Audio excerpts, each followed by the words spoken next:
YouTube, it's Carrie here, and welcome back to Carrie's Bariatric Gardening. I actually shot the garden tour yesterday, but it's very cloudy and I don't know, kind of choppy, so I'm going to try and shoot it again today. I want to show you a few things that I've got out front, hardening off. And then yesterday I was running around all over Niagara region, just like getting random things here and there from Marketplace, and stopped by a couple of nurseries, and I wanted to show you what I got. So let's go around to the front here. So these are the asparagus crowns I was talking about. That's what they look like. Can you see them? And these are purple crowns. There was one left, so I like grabbed them. I'm like, yay! And I'm going to plant these, and I won't be able to harvest them for a couple years because I want them to establish, but they will be more mature going from crowns than the ones that I have that started from seed. A little blueberry bush, and then I got an eggplant and a tricolor sage. It's so pretty, so cool. So although I already have sage in the garden, that's like right here, that's sage, this one looked really, really nice, and I thought, oh, it would be really kind of cool. The sage flowers, and the sage flowers are really pretty, and I'm thinking that would be nice, kind of like with some of the flowers and stuff that I'm growing. I wanted to also show you the front yard garden. So everything's going well, but I have been getting more issues from the squirrels. And so what I did was I put some little plastic forks and knives there to discourage them from going on the beds, because they'd have to sort of weave between those plastic forks. And so far it appears to be doing the job. I just have to put them in the other places because they're still digging here where there's no forks. Okay, let's take one last look at this bounty of like beauty here. I can't wait to plant everything out. I had predicted our last frost date to be this weekend, and lo and behold, it's this weekend. We have one more possible day, for like two more actually, possible frost dates. That's tonight and tomorrow night. And then we seem to be in the clear. And I remember last tour, it was little nubbities just sticking out of the straw. And look at it now. So in 4 weeks, that is how much you grew. Let's go from the front to the back. Front to the back. So first bed. So again, leeks everywhere. I've been harvesting all the leeks that are kind of bigger. The ones that I have planted in the front, I'm going to let them flower because the flowers are beautiful. The leek allium bulbs they look like these looks like fireworks. They're beautiful. The kale that was maybe smaller the last time you saw this. I mean, this is looking so good. I cannot wait. Like, this is going to be harvested soon. It's forming some little broccolinis on the top, like you see here, and that's what makes the seed. The flower. That's a broccoli is actually a compound flower, and each one of those little dots is a flower that will make a seed pod. So these are going to seed. The blue curly kale I don't need, but this lovely rainbow dinosaur kale, look at those leaves, that one I would like to save seed from. So that's why it's in the cage, just so that I know not to take it out. The cage doesn't really doesn't need it for support or anything like that. Yeah, there's little broccolis. Look at all these. This is kohlrabi broccolis. How cute. I made the most amazing ramen the other day using all my little broccolinis in the garden. Oh, and you should see all the peas are starting to pop in all the different places. And it's interesting to see sort of like which ones are doing better and which ones not as much. Like for instance, you see here, the ones on the side, this and these ones are doing pretty good, but these ones are really small, and you might wonder why. Well, there's this sticking out over here. What is this? This is the lovage. Lovage is it looks sort of like a celery. It's an aromatic herb vegetable that's used more in Europe. We don't really use it much here in North America. So the reason why those peas might be growing as well is because it's competing with that large plant roots underneath. Purple sprouting broccoli is looking good. Now, when I did these last year, you start them in the summer, and I didn't quite start them early enough for the plants to get a little bit bigger before a more dormant period over the winter when there's not so much light. And so when I do them this year, I'm gonna make sure to start them earlier, but there's like little broccoli sort of like popping up all over the plant. It's super cool. I can't wait to try it. And then next year I'll plan and have a better crop. A lot in this bed, so I'm just gonna do it this way.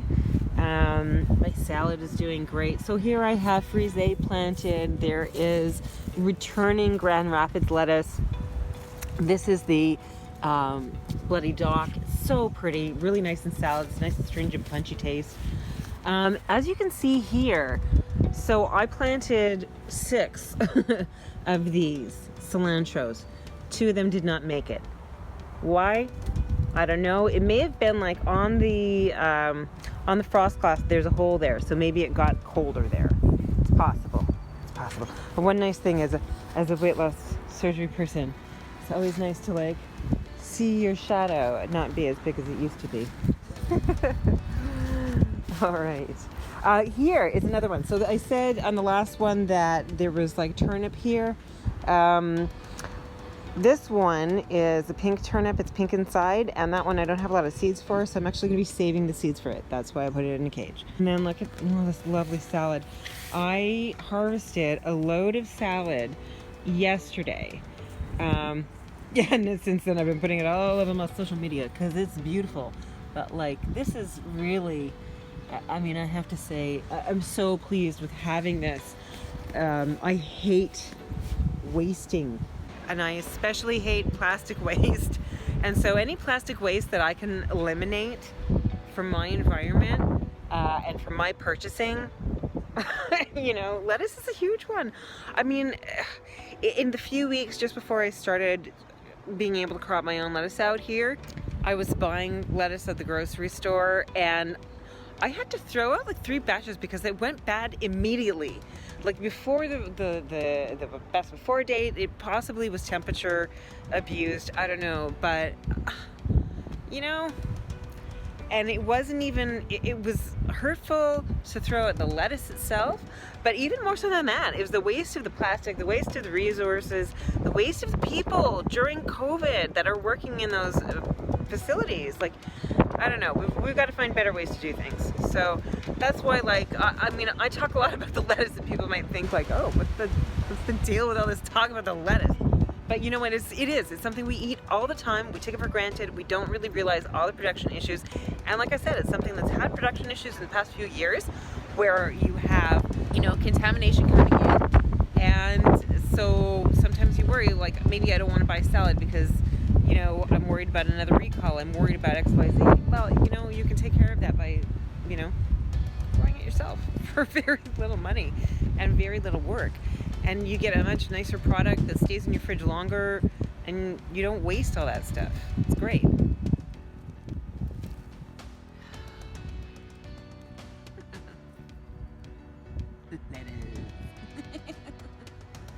Let us rejoice. Hang on with the tool. So, more peas popping. And then spinach. The spinach would have looked much more lush, but I just harvested a massive amount of spinach. And I will show you. Again, leeks. And I'll show you, like, the ones, these are all getting about ready to harvest. Like, these ones are never that huge, not like the ones that you get in the grocery store. Those are different varieties. And so these ones are a little bit smaller. And, you know, like, about 1 inch diameter, good to harvest. And they're, you know, tasty, easy to saute. That's the parsley. Look at how big that's gotten. And the peas, like, there was nothing there before. And now they're slowly climbing out. You want to see something crazy? Look at this garlic. Wow. 4 weeks, guys. That's how much growth. Unbelievable. Going over to the pallet garden, we see all of the things that were little nubs before that the rabbits chewed away are now, you know, babies. You can get baby kale off of that. So, like, just because the rabbit gnawed it down, you know, wait a few weeks and you're going to have a harvest. Like all of this baby kale. If I would have ripped it out, I would have had none of this. And I have like an entire harvest here. You know, it's amazing. Oh, the tomatoes. All right, so the last row, here we are, Tomatoville. And everything's doing all right. We're gonna be covering that up tonight. And I'll show you also the cabbages, because these are doing great. And of course I can't remember what I planted here. Was it turnips? I don't remember.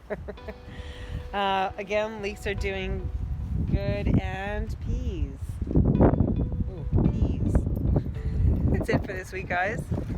Hope everybody's doing great. And it looks like I will be planting things next week for good. So I'm super stoked, very excited. Yeah, good stuff. All right, guys. See you next time. Bye.